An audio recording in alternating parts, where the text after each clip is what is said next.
Welcome back into the Sports Source. This segment of our program brought to you by Madisonville Marine. New boats, used boats, G3 Sportsman, G3 John boats, Skeeter Bass boats for the outdoorsmen out there. Bob, you bought a used G3 from Madisonville Marine. You needed a small issue taken care of. Did they back it up? Yes, within like hours. Within hours, and that's a used boat. They took care of Bob Hodge right afterward. Folks, I keep telling you this every week, and we've told you this for many years now. There's no better place to buy a boat. That's legit. Find out for yourself. Get down there, Highway 411 North in Madisonville. Want to welcome in the next wave of panelists. We have VFL Daniel Hood right there. Sir. And Chuck Cavaleris down there, who just barely missed the Cavaleris line this week. Barely, barely. All right. There was an Empty Kneeland movement this week. Began on Twitter and then got talked about everywhere. A lot of tickets were given away and donated. We know that. But the attendance, let's take a picture here. That's photos from our own Ryan Callahan, and our own crowd estimator chief is Jimmy Himes. He said it was about 70,000 in there yesterday. Your thoughts on Empty Kneeland, and did it work? Is 70,000 empty? No, it didn't work. No. And yes, it is stupid. Really? It's stupid. Yeah. I mean, you're sitting there, you're a fan of the University of Tennessee. You've got recruits that come in there and come to the University of Tennessee because they see this big, huge stadium full of people. So let's empty it out. So the recruits sitting there going, well, gee whiz, I think I'll go to Auburn, or I'll go to Alabama, or I'll go to, I think it's stupid. And what about the coach? That if your purpose of this is to have an influence on changing coaches, right? What about a prospective coach? What's he thinking? They just see the passion. They love it. I had that conversation back and forth, and the people just didn't seem to realize the negative publicity and the impact it has. I mean, that was really surprising to me. My hashtag was Phil Kneeland with kids. And kudos to Jeff Jardigan and others who did that to scoop up the tickets. All right, VFLs, your thoughts on the Empty Kneeland movement and how it played out with 70,000 in the stands? Well, I said it on Saturday here with you that, you know, look, if you paid for the tickets, it's your right to do whatever you want. I hope you go to the game or give it to a kid or somebody that wants to go. And if you want to do some kind of protest, just don't buy a Coke or a popcorn or something. But honestly, when looking at the picture and looking at the numbers, I mean, that's probably what we would have expected to see there after what has transpired this year, you know, eliminating some kind of movement to not show up. Your thoughts, Daniel?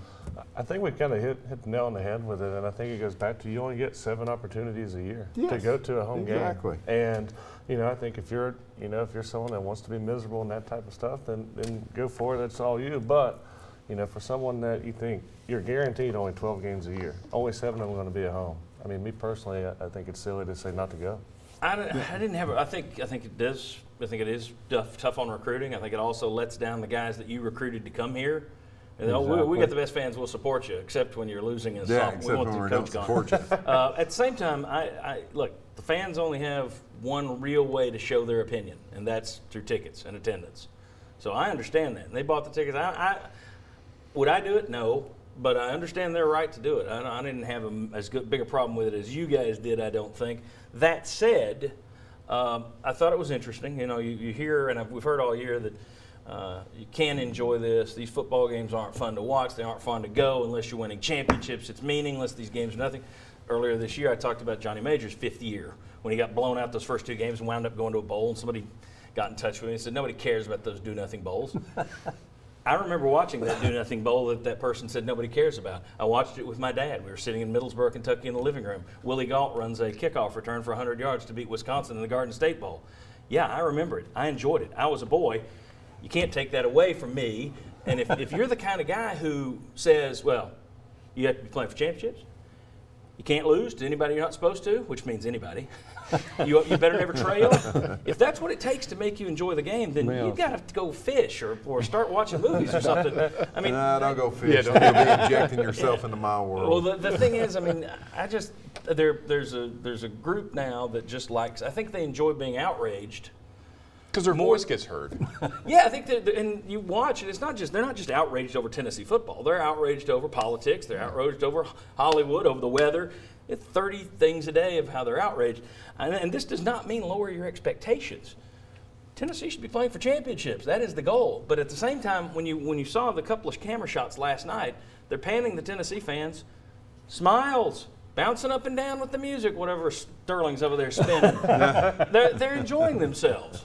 So this idea that you can't enjoy it unless it's a championship, well, then maybe you ought to do something else. I've said it before. Then you don't enjoy hardly any season that Tennessee has ever had. Right. And if you're an Alabama fan, for most of your history, you haven't enjoyed it because most of their history has not been what we've seen with Nick Saban. Yeah. So I'm sorry. Then you're just not going to enjoy it. Yeah, I just think there's some people that enjoy the anger more than they enjoy the games. And the idea that people shouldn't go to games because you're not going to enjoy it, clearly those people who went were enjoying it.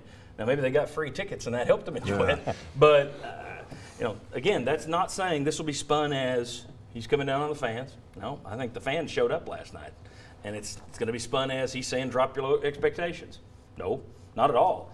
I'm just saying if you can only enjoy a game when you're 12-0, then you're not going to enjoy a lot of football, which Bob just said. I think you have to say, too, that, in order to get fans into the stadium, it's about a lot more than just the football. I mean, one of my favorite memories as a kid growing up was being able to see the circle drill, seeing the Tennessee Walking Horse, seeing Smokey out there and everything else, when I didn't even know what a nose guard was or an I formation or anything else. And that was more important to me than anything on the field. Yeah. When I grew up watching games, it was while Majors was trying to rebuild it. I sat through a lot of losses, wouldn't trade a single one. Still, those are great memories with my father, and I just don't understand the idea that, no, it's miserable, no one go. I mean, how many times I wouldn't do that if it were me. But in the last few years, how many times have I told you how much I've enjoyed going back because of the tailgating experience I've had? Right. Okay, forget the football game. Having a heck of a lot of fun before the football game. I talked to you after I went up to the Patriots opener in Boston this year. They got their tails kicked, and you were like, "Well, how'd it go?" Great trip. Didn't like the outcome, but enjoyed the game. I'm not sitting there on Twitter seething. I'll never be back up here. All right. When we come back, what's Tennessee's final record going to be? Can they go 7-5? 4-8? Possible. Come on back.